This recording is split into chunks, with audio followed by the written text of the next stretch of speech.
మీ సరిగమలకు పదనిసలమై, మీ పదగతికి శృతి జతలమై, ఆరోహణ మీరై అవరోహణ మేమై, నడిచే మీ వాళ్ళం, మీ అడుగుజాడల్లో నిలచిన మీ వాళ్ళం.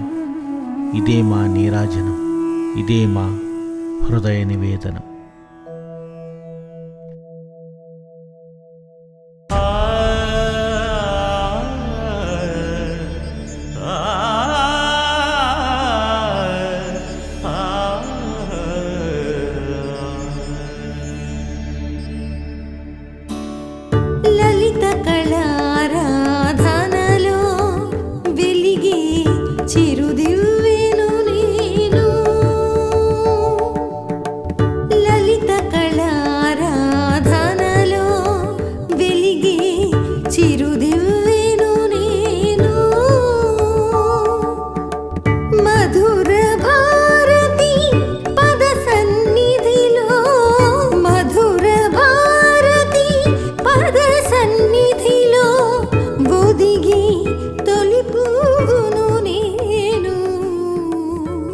మనిషి పుట్టగానే వినేది అమ్మ పాట నిజమే. కానీ మనలో ఎంతమందికి మన అమ్మ పాడిన ఆ పాట గుర్తుంటుంది? మనలో చాలామందికి అమ్మ పాట కన్నా బాలు పాడిన లాలి పాటే చిన్ననాటి మధుర జ్ఞాపకం.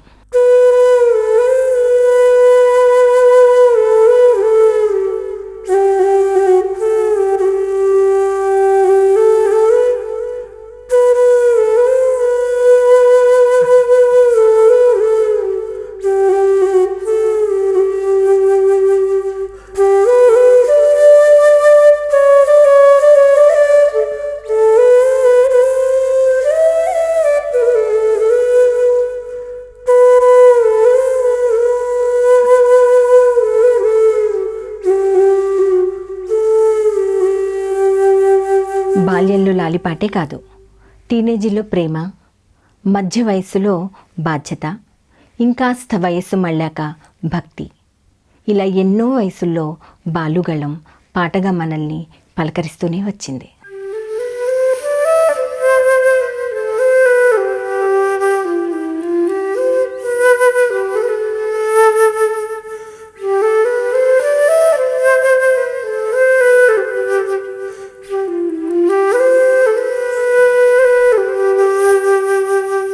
ఆయన పాటల్నే కాకుండా ఆయనలోని వ్యక్తిత్వాన్ని, ఆయనతో ఉన్న బంధాల్ని, పెనవేసుకున్న బంధుత్వాల్ని అన్నిటినీ కూడా కాసేపు అందరితో పంచుకోవడమే ఈ డాక్యుమెంటరీకి ప్రధాన ఉద్దేశం.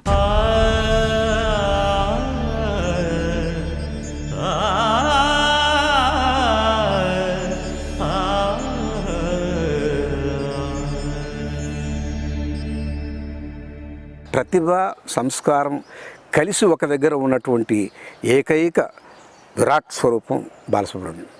S.P. Balasubramaniam sir defines the sound of the South Indian film industry.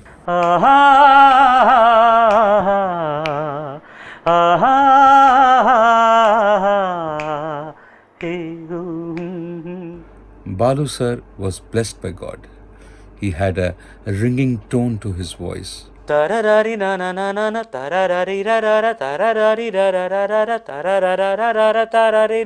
ఒక సంపూర్ణ మానవత్వం కలిగిన మహాగాయకుడు శ్రీ ఎస్పి బాలసుబ్రహ్మణ్యం గారు. నాలాంటి సంగీత అభిమానులకి ఆ భగవంతుడు ఇచ్చిన ఒక గొప్ప వరం పాలుగారు. బాలసుబ్రహ్మణ్యం గారు మన తెలుగు జాతికి, మన భారతదేశానికి దక్కిన గొప్ప వరం. యువతరం అందరికీను సంగీతం అంటే శ్రద్ధ ఏర్పడింది అంటే దానికి కారణం SP Balasubrahmanyam. Every single singer, whether it is Tamil, whether it is Telugu, whenever they sing, there is a part of S.P. Balasubramaniam, their brains and their thought process. He was such a genius of a musician and a singer. This brilliance assisted him to attempt classical bass songs, which he has beautifully rendered. For example, all the songs in Shankarabharanam has been beautifully rendered with all the embellishments which a classical singer would add. శృతిలయలే జననీ జనకులు కాగా భావాల రాగాల తాళాల తేలి ఆ మనిషిలో గాంధర్వం అంటే అది గాంధర్వం మనం చూడలేదు, వాళ్ళ గానం మనం వినలేదు, ఇంతకన్నా గొప్ప ఉంటుందని మాత్రం నేను అనుకోను. Radiation of positive energy was what I used to observe in Balu sir singing, besides his amazing singing, of course. సరసాభినయ వేద వ్రత దీక్ష పూని కైలాస సదన కాంభోజిరాగాన. తెలుగు భాష అంటే SP Balasubrahmanyam. It has to happen, it happens. Shankarabharanam is happening, Kansal garu happening, Savitri garu happening, Balasubramanian garu happening.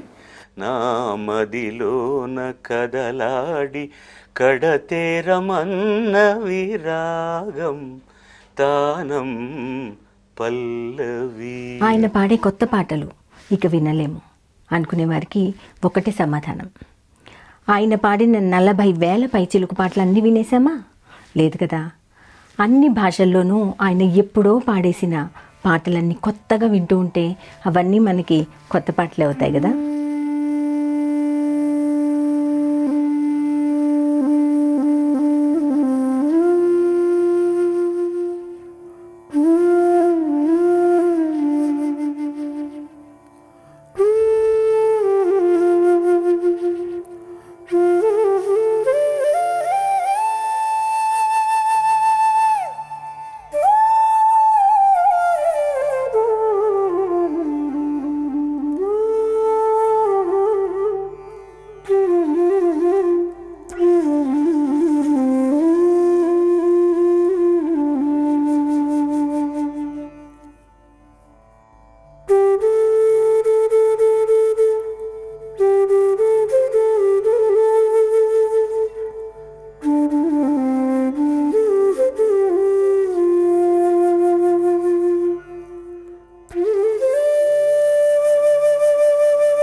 SPB sir as an artist.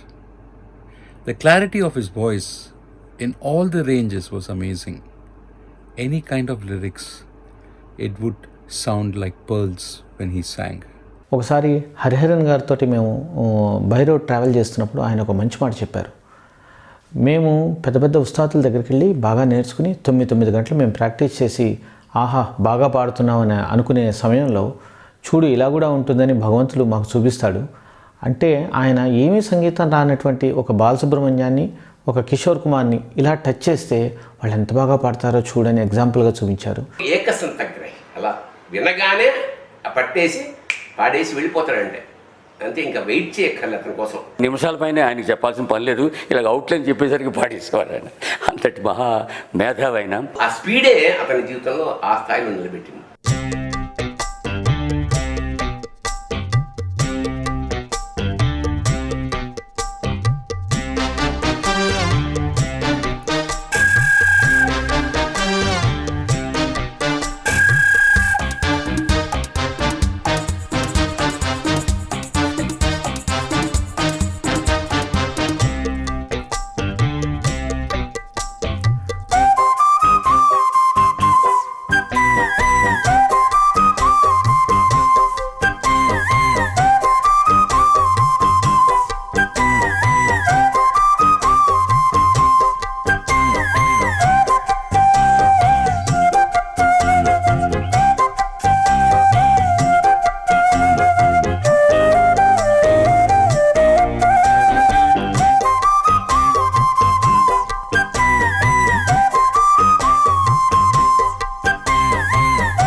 నాకు SPB అన్నది ఒక visiting card లాంటిది.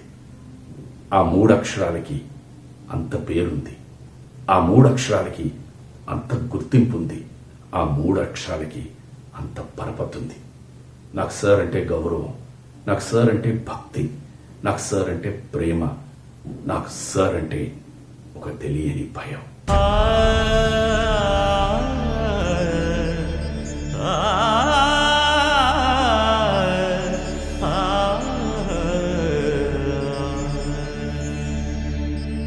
నేను మొట్టమొదట ఆయన పాట అంటూ గట్టిగా మనసులో నిలబడింది మేడంటే మేడా కాదు ఆ పాట.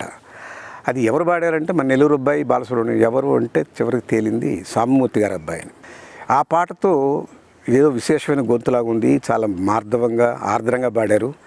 మనకు ఆ సన్నివేశం సినిమా చూస్తే కానీ తెలియదు కదా, కానీ ఆ పాట వింటున్నప్పుడు ఆహా ఇంత గొంతులో ఇంత ఆర్ద్రత ఉంది, ఇంత ప్రేమ ఉంది, ఈ సన్నివేశం ఎలా ఉంటుందో ఆ పాట కోసం సినిమా చూశాను.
ఏ గాయకుడు చెయ్యలేని ఒక గొప్ప ప్రయోగం ఏంటంటే ఆయనలోని భావ వ్యక్తీకరణతో పాటు భాష వ్యక్తీకరణ.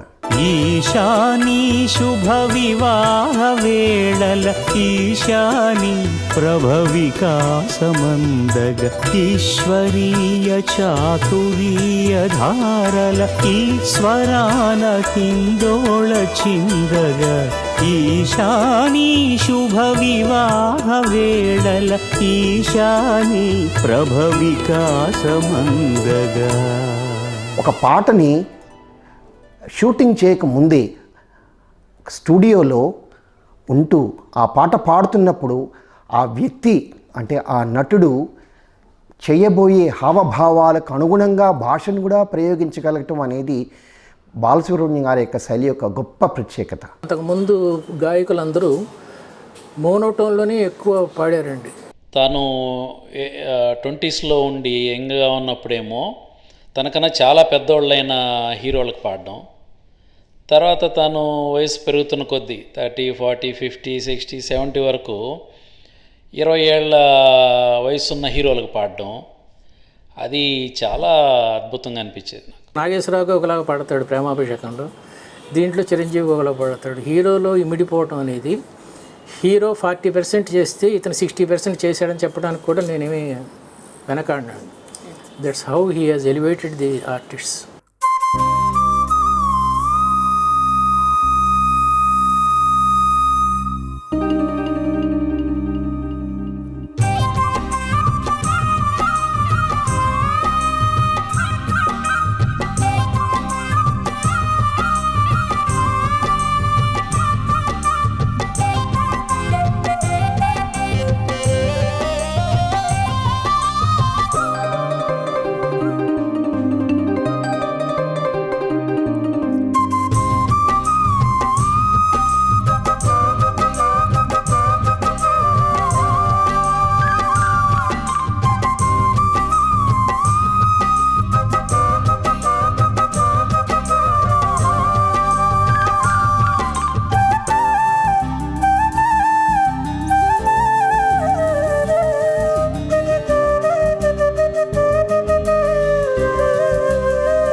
ఏ నటుడికి పాడితే ఆ నటుడి గొంతులో అభినయిస్తూ పాడగల నేర్పు బాలుగారిది.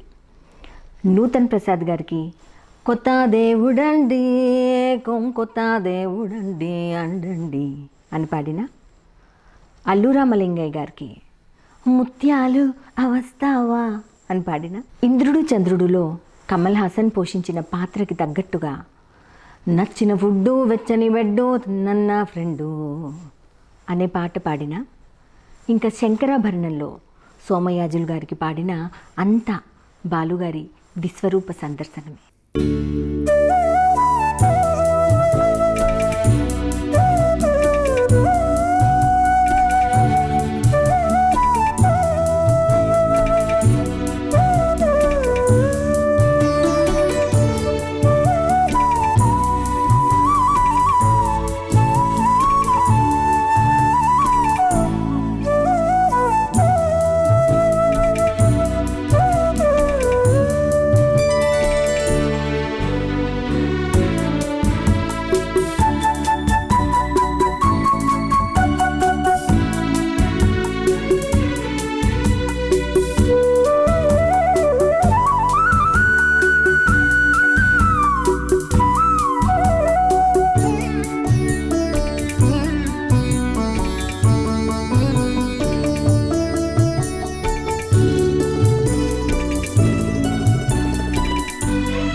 I'm a nobody, I'm an insignificant person to tell you how great a singer he was. I'm a very small artist compared to him. పాటకి కొత్త అందం తెచ్చినవాడు బాలు అండి. అది కూడా ఏదో ఊసిపోక పాడుకున్న పాటలు కావు. సంగీత దర్శకుడు, గీత రచయిత, శ్రోతలు ఇలా అందరినీ మైమరపింపజేసి పాడిన పక్కా కమర్షియల్ గీతాలు.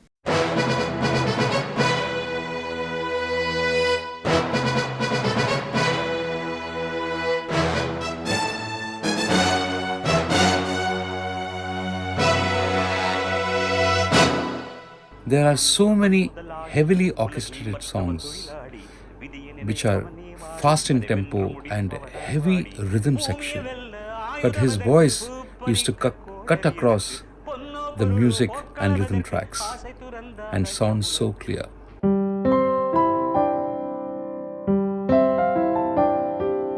నీలాలు కారేనా కాలాలు మారేనా నీ జాలిని పంచుకోనా నీలాలిని పాడలేనా జాజి పూసే వేళ జాబిల్లి వేళ పూల డోల నేను కానా నీలాలు కారేనా కాలాలు మారేనా నీ జాలిని పంచుకోనా నీలాలిని పాడలేనా జాజి పూసే వేళ జాబిల్లి వేళ పూల డోల నేను కానా.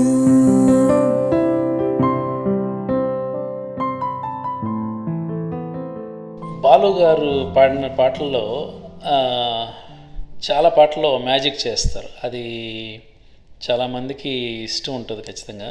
పాట అంతా అయిపోయినప్పుడు లాస్ట్లో చివరిలో ఎక్కడో దగ్గర తన స్టైల్ ఒకటి ఉంటుంది. మామూలుగా మ్యూజిక్ డైరెక్టర్ మాకు పాట నేర్పించేసిన తర్వాత పాట అంతా వచ్చేసాక తన మార్క్, తన ముద్ర అంటూ ఒకటి వేసేవారు. ఒక నవ్వో లేకపోతే ఒక ఎక్స్ప్రెషనో ఏదో ఒకటి తన ముద్ర వేస్తాడనమాట. రాగము అనురాగము జీవన రాగములౌగా జీవన రాగములౌగా. అందరూ బాగా పాడతారు, కానీ ఆయన ఏంటో ఆయన ఆ మెస్మరైజింగ్ అలా అలా చిరునవ్వుతే నవ్వుతే చాలు మన కింద పడిపోతాం అంతే. అది ఆయన ఉన్న ఒక శక్తి. కంప్యూటర్ బ్రెయిన్ ఫస్ట్ ఒక్కసారి చెప్తే చాలు ఏకసంధగ్రాహి. అలాంటి గాయకుడిని నేను చూడలేదు, ఇక ముందు చూడలేమన్నమాట.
పాట ఇచ్చిన తర్వాత స్కెల్టన్ ఇస్తాడు music director, lyric writer lyric ఇస్తారు. ఈ స్కెల్టన్ని ఈ లిరిక్ని అర్థం చేసుకొని కరెక్ట్గా ఈ చూనుకి ఈ పదం ఎలా పలకాలి అనేది ఓన్ చేసుకొని క్యారెక్టర్ని ఊహించుకొని డైరెక్ట్ చెప్పిన సన్నివేశాన్ని తను ఇమేజ్ చేసుకొని ఆ పాటకి ప్రాణం పోస్తారనమాట. అదే బాలసుబ్రహ్మణ్యం గారు. తరరిరి తారా లరరీరారా దరరీరరా తానానా తానారా తరతానానా తరిరీరారా. ఏ పాట అయినా చాలా తొందరగా పాడేయగలరు, కానీ దానికి కావాల్సిన టైం తీసుకుని ఆ ఎక్స్ప్రెషను, ఆ యొక్క భావం బాగా పలికేలాగా దానిలో ఇన్వాల్వ్ అయి పాడేటువంటి ఆ విధానం, ఆ డిసిప్లిన్ చాలా ఇష్టపడతాను నేను. శశిధరుని ధ్యానించు సంకల్పమే చాలు వసివాడయేల ఈ పత్రాలు పుష్పాలు. ఇప్పుడు మాటే మంత్రము తీసుకుంటే, మాటే మంత్రము మొదటి చరణం ఫస్ట్ 2 లైన్లు తను పాడతారు, తర్వాత చరణం నేను 2 లైన్లు పాడితే తను అట్లా వస్తుందన్నమాట. అంటే ఇద్దరం కూడా చెరిసగంగా ఒక పాటను పాడతాం అన్నమాట. ఆ పాటలో నేను పాడే లైన్స్, నేనే నీవుగా పువ్వు తావిగా సంయోగాల సంగీతాలు కురిసే వేళలో నేను పాడతాను. తను అదే పాట ఇదే లైన్స్ అంటే ఈ ట్యూన్ని తను వేరే లిరిక్స్తో పాడతారు. ఎదనా కోవెల ఎదుటే దేవత వలపై వచ్చి వరమే ఇచ్చి నిలిచే వేళలో. చాలా తేడా ఉంటుంది, మీరు బాగా గమనిస్తే ఎంత అనుభవం తనకుందో ఆ 2 లైన్లలో తెలిసిపోతుంది తప్పకుండా. ఎందుకంటే నా జీవితంలో ఒక మైలురాయి ఈ పాట. అందరూ శైలజ చాలా బాగా పాడింది అంటారు, కానీ ఆ ఎదనా కోవెల ఎదుటే దేవత అనే ఆ లైన్స్ మటుకు చాలా అద్భుతంగా తను పాడాడు. నేపథ్య గాయకులకి పెర్ఫార్మర్స్కి ఉన్న తేడా అదే. పాటలో ఒక పదాన్ని పలుకుతున్నప్పుడు ఆ పదం యొక్క అర్థాన్ని ఉచ్చారణలో ధ్వనింపజేయడం బాలుగారి పాటల్లో మనం గమనించవచ్చు.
The sincerity, the honesty, the love which comes out of his voice naturally.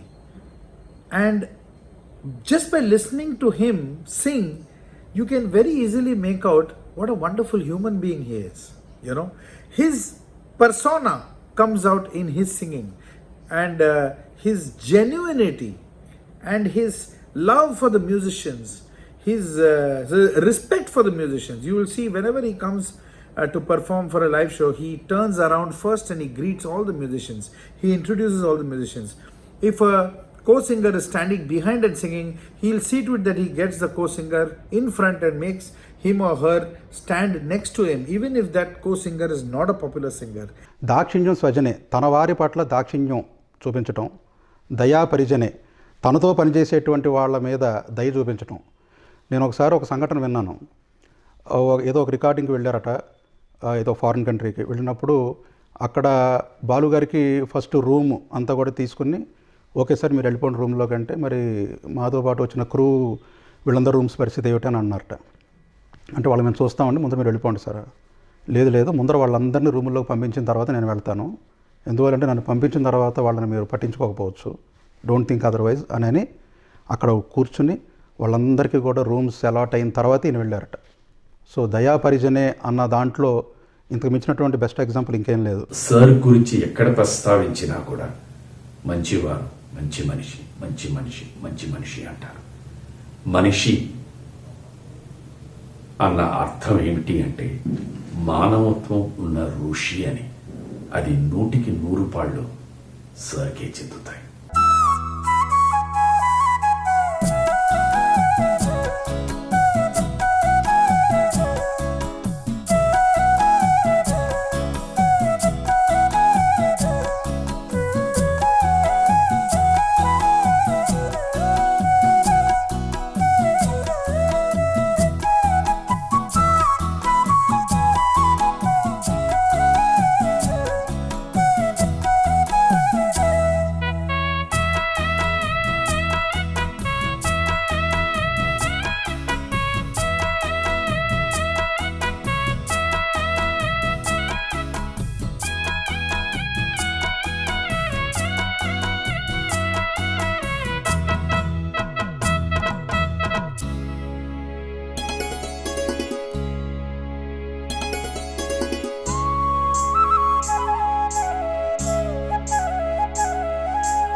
Balu గారు అంటే ఆదర్శనీయమైన వ్యక్తిత్వం, ఆచరణీయమైన వినయం. He's a wonderful friend, a wonderful philosopher, a wonderful guide ఎవరికైనా. బాలుతో ఎవరు స్నేహం చేసినా నా ఒక్కడితోనే ఇలా ఉంటాడు అనిపిస్తాడు బాలు. అది ప్రత్యేకత. ఆయనతో స్నేహం చేయడానికి కారణం ఆయన పాట ఒక్కటే కాదు. నిజానికి ఆయన పాట తక్కువ నేను అను. పాట కన్నా ఆయన మాటలో చాలా మార్ధవం, చాలా అది ఆప్యాయత, వాత్సల్యం అన్నీ కనిపిస్తాయి. ఆయనతో మాట్లాడిన సందర్భాలు నాకు అలా మనసులో స్థిరంగా ఉండిపోతాయి. ఆయన హృదయంలో ఏముందో, ఎంత వాత్సల్యం ఉందో, ఎంత ఆర్ద్రత ఉందో, ఎంత మార్ధవం ఉందో అది అనుభవించిన వాడిని కనుక నాకు ఆయన మాట అంటేనే చాలా చాలా చాలా ఇష్టం. అది తరతరాలుగా గుర్తుపెట్టుకోవాల్సిన మాటలు ఆయన చెప్పిన మాటలు. అంటే అంత సంస్కారంగా మాట్లాడేవారు. ఎవరి గురించి ఎప్పుడు ఏనాడు తక్కువ చేసి మాట్లాడలేదు. వాళ్ళందరూ తనకన్నా పై స్థాయిలో ఉండి తన పైకి తీసుకొచ్చారని చెప్పాడు. ఆయన ఎవరిని మర్చిపోలేదు. చివరికి తనతో కూడా పాడిన గాయనీమణులు, గాయకులే కాకుండా సంగీత దర్శకులే కాకుండా రచయితలే కాకుండా రచయితలు కానీ సంగీత దర్శకులు బాగా పేరున్న వాళ్ళే వాళ్ళందరూ మనకు తెలుసు. మనకు తెలియనటువంటి వాళ్ళు ఆర్కెస్ట్రాలో చాలామంది ఉంటారు. ఆ ఆర్కెస్ట్రాలో ఎవరో చిన్న ఫ్లూట్ బిట్ వాయించిన వాళ్ళు, లేకపోతే ఒక ఏవో రకరకాల ఇన్స్ట్రుమెంట్స్ ఉంటాయి. ఆ పర్టికులర్ బిట్ దగ్గర అతను ఇచ్చినటువంటి ఆ చిన్న వాద్య సహకారం ఆ పాటకి హైలైట్ అయింది అని చెప్పేవారు, ఆ పేరు చెప్పేవారు. ఒకసారి స్వర్ణభారతి అనేటువంటి ట్రస్ట్కి నేను ఒక సాంగ్ కంపోజ్ చేశాను. ఆ రోజు బాలుగారు రికార్డింగ్ పాడడానికి వచ్చినప్పుడు అందులో ఒక చరణంకి నేను వేరే చేంజ్ ఓవర్ ఇవ్వడం కోసం ఒక ఫ్లూట్ బిట్ వాయించాను. నాకు తెలిసి బాలుగారు టేక్ తినడం నేను ఎప్పుడూ చూడలేదు. అట్లాంటిది ఆ రోజు ఒక 3 టేక్స్ తిని బయటికి నవ్వుతూ వస్తూ, ఏమయ్యా భలే ఫ్లూట్ బిట్ లింక్ ఇచ్చావయ్యా, నేను 3 సార్లు మర్చిపోయాను, చాలా బాగా వాయించావు అని మెచ్చుకున్నారు. ఇలాంటివన్నీ చాలా ఎంకరేజింగ్గా ఉంటాయి ఒక కంపోజర్గా, ఒక ప్లేయర్గా మనకి. అలా గుర్తుపెట్టుకొని చెప్పినటువంటి మహానుభావులు చాలా తక్కువ మంది, అందులో వారు చాలా అగ్రగణ్యులు. అందుకని ఆయన మాటకి నేను చాలా పట్టాభిషేకం చేస్తాను. పాటకి పట్టాభిషేకమే, మాటకి మహాపట్టాభిషేకం చేయాలి.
ఒక పాటల విశ్వరూపం చూసాం, మాటల ప్రేమ స్వరూపం చూసాం. రెండు కలిపి కలగలిపి తన గడలో వినిపించినటువంటి అద్భుతమైనటువంటి ప్రతిభాశాలి. జీవితం మొత్తం సెలబ్రేట్ చేసుకోదగ్గ గాన నిధిని ఆయన మనకు ఇచ్చి వెళ్ళారు. ఆయన గురించి తలుచుకున్నప్పుడు మీరు చెప్పినట్టుగా ఆయన లైఫ్ ఒక సెలబ్రేషన్.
Thank you.